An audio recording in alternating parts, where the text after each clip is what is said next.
మనం యెహెజ్కేలు గ్రంథాన్ని ధ్యానిస్తున్నాం కదా.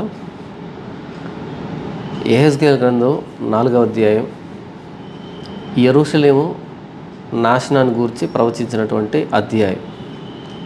ఇందులో 4 సింబాలిక్ ప్రాఫెసీస్ ఉన్నాయి. అంటే యెరూషలేము ఎలా ముట్టడి వేయబడుతుంది, యెరూషలేము ఎంతకాలం నాశనం చేయబడుతుంది, యెరూషలేము ముట్టడి సమయంలో మనుషులు ఎలాంటి భోజనాన్ని తింటారు, యెరూషలేము చెరపట్టబడిన తర్వాత ఇశ్రాయేలీలు ఎలాంటి అపవిత్రమైన భోజనాన్ని రుచించాల్సి వస్తుంది అనేటువంటి 4 సింబాలిక్ ప్రాఫెసీస్ ఉన్నాయి. అందులో భాగంగా మొట్టమొదట యెరూషలేము ఎలా ముట్టడి వేయబడుతుంది అనే దానికి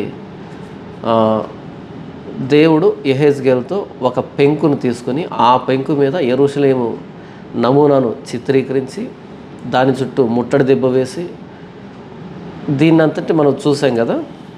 ఇప్పుడు 4వ అధ్యాయము 4వ వచనం నుంచి 8వ వచనం వరకు దేవుడు యెరూషలేము ఎంతకాలం శిక్షను అనుభవించాలి, లేదా యెరూషలేము ఎంతకాలం నుండి దేవుడి మీద తిరుగుబాటు చేసింది, యోధా జాతి ఎంతకాలం నుండి దేవుని మీద తిరుగుబాటు చేస్తే దానికి శిక్షగా దేవుడు ఈ నాశనాన్ని నిర్ణయించాడు అనేదాన్ని నేను చదివి వినిపిస్తాను. మరియు నీ ఎడమ ప్రక్కన పండుకొని ఉండి ఇశ్రాయేలు వారి దోషమును దాని మీద మోపవలెను. ఎన్ని దినములు నీవు ఆ తట్టు పండుకుందువో అన్ని దినములు నీవు వారి దోషమును భరింతు. ఇశ్రాయేలు వారి దోషమును నీవు భరించినట్లుగా వారు దోషము చేసిన సంవత్సరం లెక్క చొప్పున నీకు 390 దినములు నిర్ణయించి ఉన్నాను. ఆ దినములు గడిచిన తర్వాత కుడి ప్రక్కన పండుకొని ఉండి 40 దినములు యోధావారి దోషమును భరించవలెను. సంవత్సరం ఒకటింటికి 1 దినము చొప్పున నేను నిర్ణయించి ఉన్నాను. ఈలాగు నీ ఉండగా యెరూషలేము ముట్టడి వేయబడినట్లు తేరి చూచుచు చొక్కాయిని తీసివేసిన బాహువు చాపి దానిని గూర్చి ప్రకటింపవలెను. పట్టణము ముట్టడి వేయబడినట్లుండు దినములు నీవు 2వ ప్రక్కను తిరగక అదే పాటున ఉండినట్లు నిన్ను కట్లతో బంధింతును. ఈ 4వ వచనం నుంచి 8వ వచనం వరకు దేవుడు యెహెజ్కేలుతో ఏం చెబుతున్నాడు అంటే, యెహెజ్కేలు 1వ వచనం నుంచి 3వ వచనం వరకు ఒక పెంకు తీసుకుని దాని మీద యెరూషలేము ఆ నమూనాను చిత్రీకరించాడు కదా, ముట్టడి వేసినట్లుగా ఉన్నాడు కదా. ఈ పెంకు ఎదురుగా ఉంది, ఈ నమూనా ఎదురుగా ఉంది. ఈ నమూనా ఎదురుగా యెహెజ్కేలు ఏం చేయాలంటే 390 రోజులు ఎడమ ప్రక్కన పండుకోవాలి. ఎదురుగా నమూనా ఉంది. ఊహించండి ఒకసారి, ఒక పెంకు మీద లేదా ఒక ఇటుక మీద యెరూషలేము నమూనాను చిత్రీకరించాడు. దాని చుట్టూ యెరూషలేమును ముట్టడి వేస్తున్నటువంటి బబులోను సైన్యాలని, ఆ ముట్టడి దెబ్బని, ఆ బురుజుల్ని, ఆ రథాలని, గుర్రాలని, మొత్తం సైన్యాన్ని అంతటినీ మోహరింపజేసినట్టుగా నమూనాను తయారు చేశాడు యెహెజ్కేలు. ఇప్పుడు ఏం చేస్తున్నాడు అంటే, ఆయన బాహు, ఈ చెయ్యి ఉంది కదా, ఈ చెయ్యి బేర్ హ్యాండ్ అంటే షర్ట్ లేకుండా, అంటే అప్పుడు షర్ట్ ఉందన్న అంటే మొత్తానికి ఒక వస్త్రం లేకుండా బేర్ హ్యాండ్తో ఇలా, బేర్ హ్యాండ్ ఏమంటారు, 8వ వచనం చూడండి, 7వ వచనం, నీవు ఈలాగు నీ ఉండగా యెరూషలేము ముట్టడి వేయబడినట్లు తేర్చూచు చొక్కాయి తీసివేసిన బాహువును చాపి దాని గురించి ప్రకటించాలి.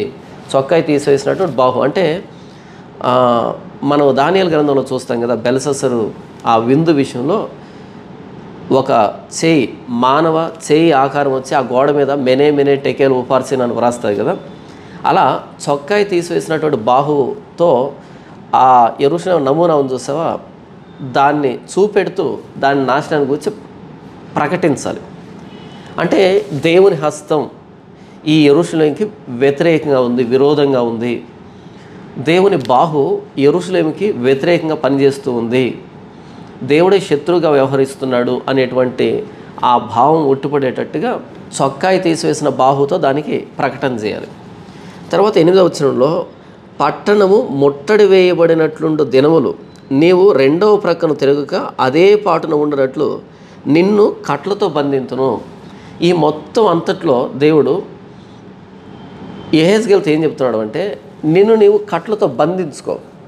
అంటే స్నేహితుల సహాయంతోనూ కుటుంబ సభ్యుల సహాయంతోనూ మొత్తానికి ఇలా పడుకుంటాడు కదా యెహెజ్కేలు. ఇశ్రాయేలు వారి దోషాన్ని భరిస్తూ అంటే 390 రోజులు మొత్తం ఇశ్రాయేలీలు. యెహెజ్కేలు ఈ గ్రంథాన్ని వ్రాస్తూ ఉంది ఎప్పుడు? 593లో కదా.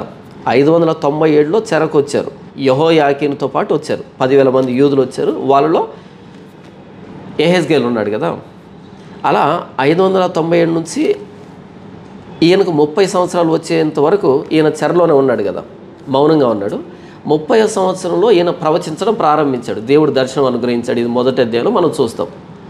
ఇదే 30 సంవత్సరంలో యెహెజ్కేలు కనుక యోదయ దేశంలో ఉంటే ఆయన యాజకుడిగా ప్రతిష్ఠించబడి ఉండేవాడు. అయితే ఈయన చెరలోకి వచ్చాడు కాబట్టి ఇక్కడ ప్రవక్తగా నియమించబడ్డాడు.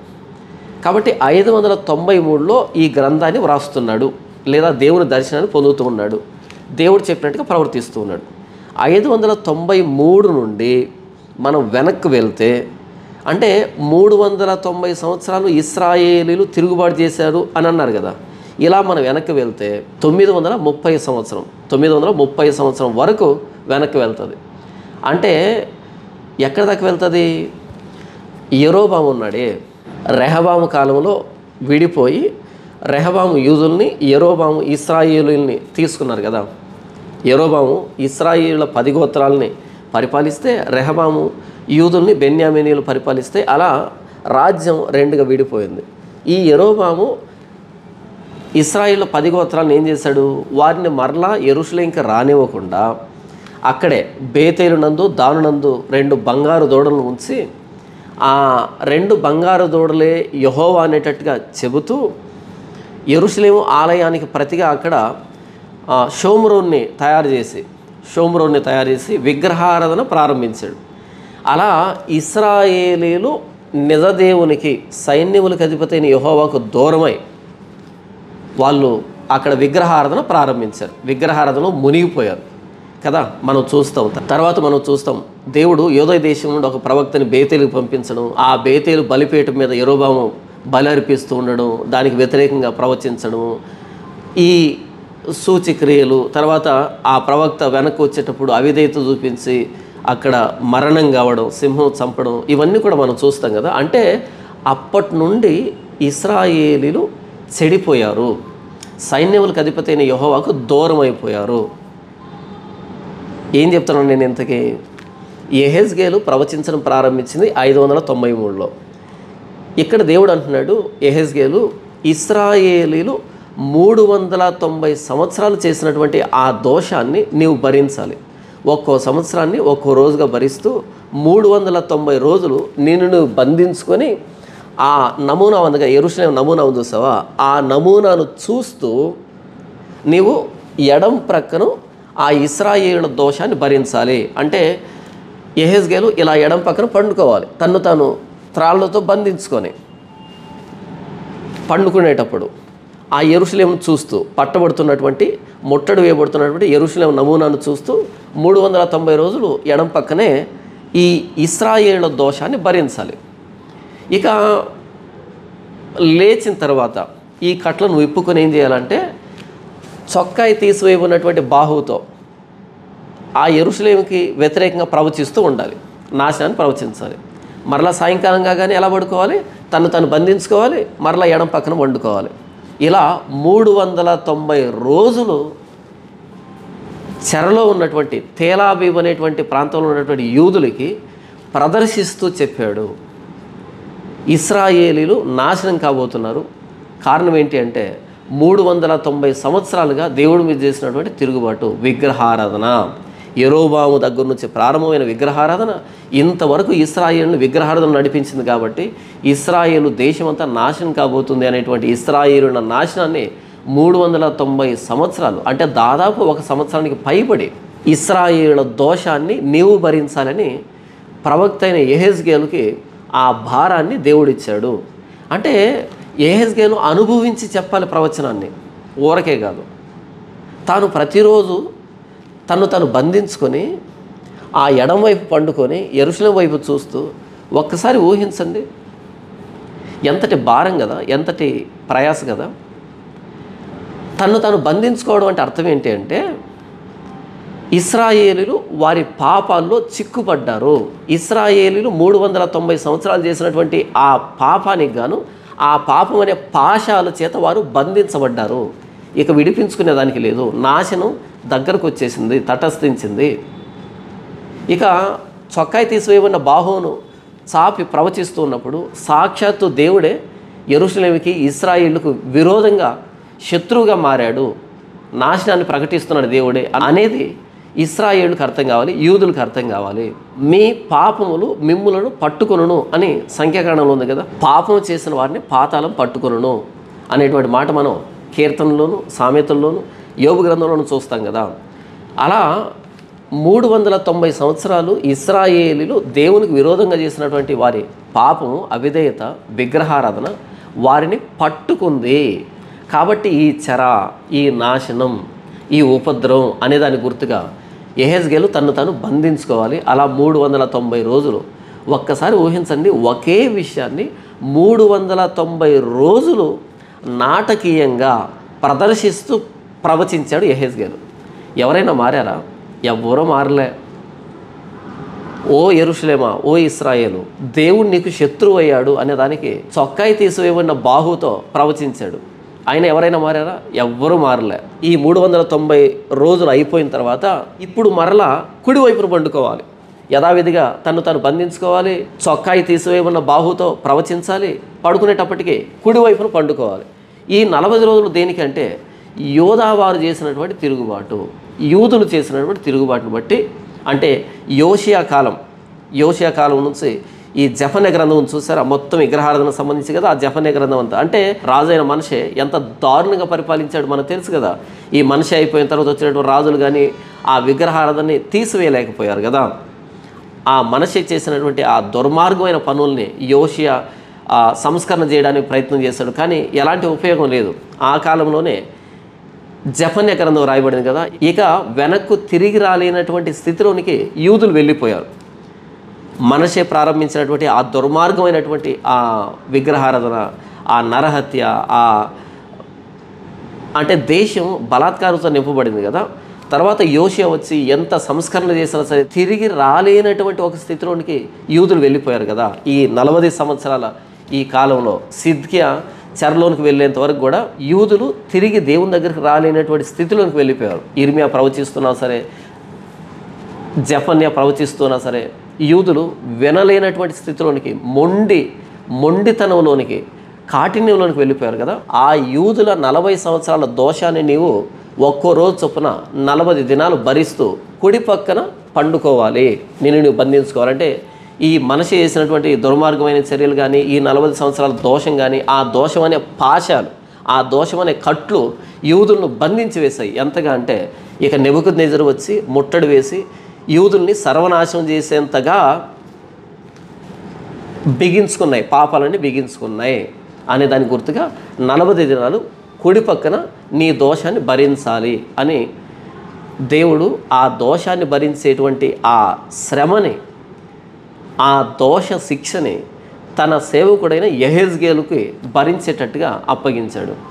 అంటే యెహెజ్కేలు చేసినటువంటి పరిచర్య ఎంతటి బాధతో కూడుకున్నది, ఎంతటి ప్రయాసతో కూడుకున్నది, ఎంతటి అవమానంతో కూడుకున్నది. ద్రోహం చేసింది ఇశ్రాయేలు వారు 390 సంవత్సరాలు, కానీ 390 దినాలు యెహెజ్కేలు భరించాడు ఇశ్రాయేలు దోషాన్ని. దోషం చేసింది 40 సంవత్సరాలు యూదులు, కానీ దేవుడు యెహెజ్కేలుతో చెప్పాడు, నీవు 40 రోజులు భరించాలి అని. 390 + 40 ఎంత అవుతుంది? 430 సంవత్సరాలు కదా. అంటే యెహెజ్కేలు 430 దినాలు తన శరీరం ముందు అటు ఇశ్రాయేలీల యూదుల దోషాన్ని భరించాడు, భౌతికంగా భరించాడు. భౌతికంగా ప్రతిరోజు రాత్రి పండుకోవాలి అంటే ఇలా ఎడమవైపునే పండుకోవాలి అని అంటే ఒక్కసారి ఊహించండి ఎంతటి బాధ ఉంటుంది. పైగా పండుకునేటప్పుడు అటు ఇటు దొరలకుండా స్వేచ్ఛగా పడుకోకుండా తను తాను బిగించుకోవాలి త్రాళ్ళతో. ప్రవచించేటప్పుడు చొక్కాయి తీసివేసి ప్రవచించాలి. ఎంతటి అవమానం కదా, ఎంతటి అవమానం కదా. 430 సంవత్సరాలు అటు ఇశ్రాయేలీల యూదుల దోషాలని యెహెజ్కేలు భరించాడు. దేవుని సేవ అంటే ఇలాగే ఉంటుంది. దేవుని సేవ అంటే ఇలాగే ఉంటుంది. ఎందుకు యెహెజ్కేలు భరించాడు అంటే ఆయనకు దేవుని భారం అర్థం కావాలి, దేవుని మనసు అర్థం కావాలి. దేవుడు ఎంత శిక్షను వారి మీదకి రప్పించబోతున్నాడో మొదట యెహెజ్కేలు అనుభవిస్తే, అలా ఆయన పండుకుని ఉన్నప్పుడు ఆ నొప్పులకి, ఆ అవమానానికి, ఆ చొక్కాయి తీసివేసినప్పుడు ఆ అవమానానికి, ఇంత అవమానం, ఇంత శారీరక శ్రమను అనుభవిస్తూ కూడా ప్రకటిస్తూ ఉన్నా సరే ఇశ్రాయేలు కానీ యూదులు కానీ మారకపోవడం, వారి కాఠిన్యం మారకపోవడం, ఒక్కడు కూడా ఆలోచించకపోవడం అనేది యెహెజ్కేలు తెలియాలి. యెహెజ్కేలుకి అనుభవపూర్వకంగా తెలియాలి దేవుడు ఎంత కోపంగా ఉన్నాడు ఈ జాతి మీద అనేటువంటి విషయం యెహెజ్కేలుకు అర్థం కావడానికి ఇలాంటి ప్రదర్శనతో కూడుకున్నటువంటి ప్రవచనాన్ని యెహెజ్కేలుకు దేవుడు ఇచ్చాడు అన్నది ఇంతవరకు నేను చెప్పాను కదా. ఇప్పుడు ప్రభువైన యేసుక్రీస్తు వారి దగ్గరకు వద్దాం. ప్రభువైన యేసుక్రీస్తు వారు 40 రోజులు అరణ్యంలో శోధించబడ్డాడు కదా. ఎవరి కోసం? యెహెజ్కేలు 40 రోజులు కుడి ప్రక్కన పండుకొని ఉండి యోదావారి దోషాన్ని భరించాడు కదా. మరి ప్రభువైన యేసుక్రీస్తు వారు 40 రోజులు అరణ్యంలో అపవాది చేత శోధించబడ్డాడు. దేనికంటే ఇశ్రాయేలు 40 సంవత్సరాలు అరణ్యయాత్రలో ఎక్కడెక్కడైతే దేవుణ్ణి బాధకు గురి చేశారో, దేవుడి మీద తిరుగుబాటు చేశారో దాన్ని అంతటినీ ఆయన నెరవేరుస్తూ అంటే వాళ్ళు ఓడిపోయారు. ప్రభువైన యేసుక్రీస్తు వారు గెలుస్తూ 40 రోజులు పదే అరణ్యంలో దేవుని పరిశోధించారు కదా. మాకు భోజనం ఎక్కడ, మాకు మాంసం ఎక్కడ, నీళ్ళు ఎక్కడ అని రకరకాల పరిస్థితులతో దేవుణ్ణి సనిగారు గొనిగారు కదా. అయితే ప్రభువైన యేసుక్రీస్తు వారు 40 రోజులు ఉపవాసం ఉండిన పిమ్మట అపవాది వచ్చి ఈ రాళ్లను రొట్టెలగునట్లుగా చేసుకొని తిను అని చెప్పినప్పుడు ప్రభువైన యేసుక్రీస్తు వారు మనుషుడు రొట్టె వలన మాత్రం కాదు కానీ దేవుని నోట నుండి వచ్చు ప్రతి మాట వలన జీవించును అని వ్రాయబడి ఉన్నది అని ప్రభువైన యేసుక్రీస్తు వారు 40 దినాలు ఉపవాసం ఉండిన పిమ్మట చెప్పాడు. అంటే ఇశ్రాయేలీలు ఓడిపోయిన చోట ప్రభువైన యేసుక్రీస్తు వారు గెలిచి చూపించాడు. ఇకపోతే ప్రభువైన యేసుక్రీస్తు వారి పరిచర్యను మనం చూస్తే ఆయన 3.5 సంవత్సరం పరిచర్య చేశాడు. 3.5 సంవత్సరం పరిచర్య చేశాడు. గలిలయ మొదలుకొని యూదయ దేశం వరకు 3.5 సంవత్సరం ఆయన పరిచర్య చేశాడు కదా. యెహెజ్కేలు కంటే భారభరితమైనటువంటి పరిచర్య చేశాడు. యెహెజ్కేలు భౌతికంగా ఎడం ప్రక్కన పండుకొని ఉండి, కుడి పక్కన పండుకొని ఉండి, ఇలా ఇశ్రాయేలీల దోషాన్ని, యూదుల దోషాన్ని భరించాడు భౌతికంగా. అంతటితో అయిపోయింది. కానీ ప్రభువైన యేసుక్రీస్తు వారు సిలువ మీద వ్రేలాడాడు. ఉదయం 9 గంటల నుండి సాయంకాలం 3 గంటల వరకు సిలువ మీద వ్రేలాడాడు. కేవలం ఇశ్రాయేలీల యూదుల దోషాన్ని భరిస్తూ కాదు, సర్వ మానవాళి దోషాన్ని, పాపాన్ని భరిస్తూ. ఎప్పటి నుంచి? యెహెజ్కేలు అయితే 390 సంవత్సరాలుగా ఇశ్రాయేలీలు చేసిన దోషం, 40 సంవత్సరాలుగా యూదులు చేసినటువంటి దోషం భరిస్తూ కదా. ప్రభువైన యేసుక్రీస్తు వారు ఏదైనా తోట నుండి ప్రారంభమైనటువంటి అవిధేయతను, ఏదైనా తోట నుండి అపవాది ఆదాముని హవ్వని మోసపరిచింది కదా, అక్కడ వాళ్ళు పాపంలో పడ్డారు కదా. అక్కడి నుంచి ప్రారంభమైన అవిధేయతని, పాపాన్ని, దోషాన్ని, శిక్షని, మరణాన్ని, అపవాది ప్రభుత్వాన్ని అక్కడి నుండి భరిస్తూ, అందరి దోషాన్ని, అందరి పాపాన్ని భరిస్తూ ప్రభువైన యేసుక్రీస్తు వారు సిలువలో ఉదయం 9 గంటల నుండి సాయంకాలం 3 గంటల దాకా మనందరి పాపాన్ని భరించాడు. ఇప్పటి వరకు ఉన్నటువంటి నా పాపాన్ని మాత్రమే కాదు, యుగాంతం వరకు రాబోతున్నటువంటి మానవ జాతి పాపాన్ని అంతటిని భరిస్తూ ఆయన 3 మేకుల మధ్య వ్రేలాడాడు. ఏది గొప్ప విషయం? యెహెజ్కేలు తను పాశములతో, త్రాళ్ళతో బంధించుకొని ఎడం ప్రక్కను 390 రోజులు పండుకోవడం పెద్ద విశేషమా?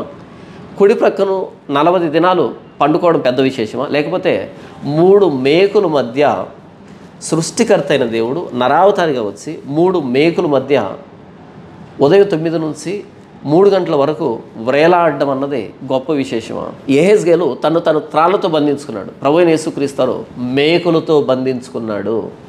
స్వచ్ఛందంగా, తనకు తానుగా కొరడ దెబ్బలు తిన్నాడు, ఉమ్మివేతలు ఊహించుకున్నాడు. ముఖం మీద పిడిగుద్దులు, గడ్డపు వెంట్రుకలు పెరికివేయబడ్డాయి. తల మీద ముళ్ళ కిరీటం పెట్టబడింది. ఆ అప్పగించబడే రోజు రాత్రి ఆయన గెత్సమనే తోటలో ఏడ్చిన ఏడుపు గుర్తుందా? తండ్రి, సాధ్యమైతే ఈ గిన్నె నా ఎదురు నుంచి తొలగించు.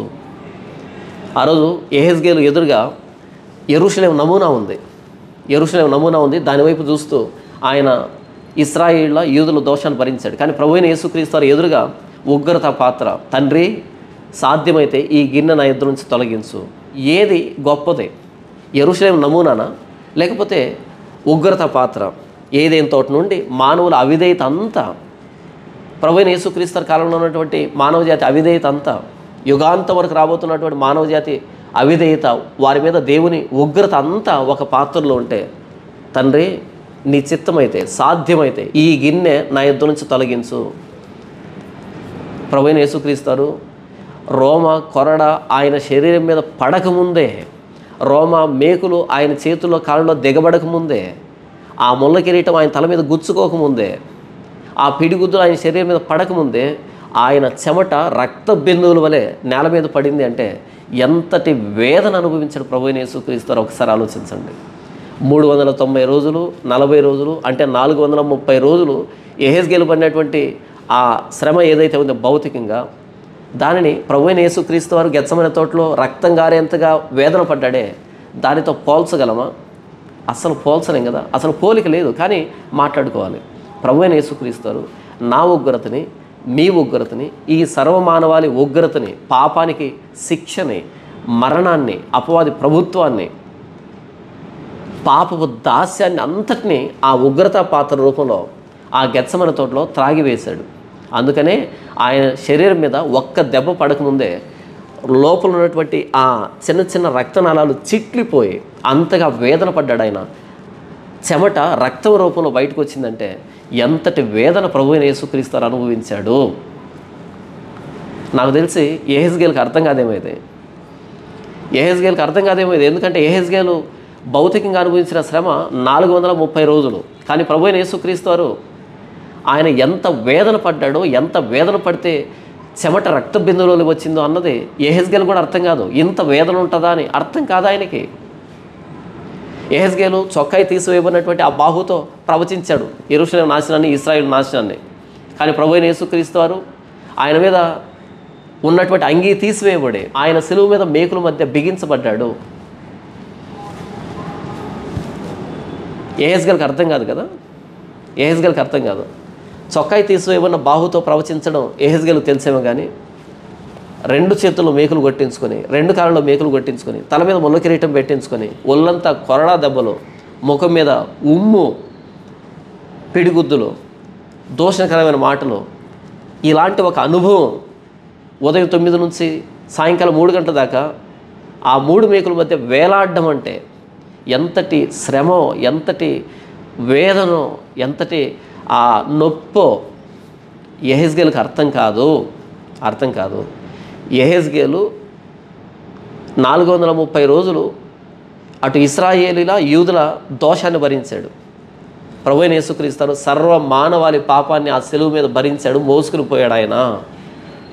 అయితే యెహెజ్కేలు 430 రోజులు ఇంతటి శ్రమ అనుభవించాడు కదా. కానీ యూదులు ఏమైనా రక్షించబడ్డారా? యూదులకు ఏమైనా మారుమనసు వచ్చిందా? యూదులు ఏమైనా విడిపించబడ్డారా? ఇశ్రాయేలు ఏమైనా విడిపించబడ్డారా? అస్సలు కాదు కదా.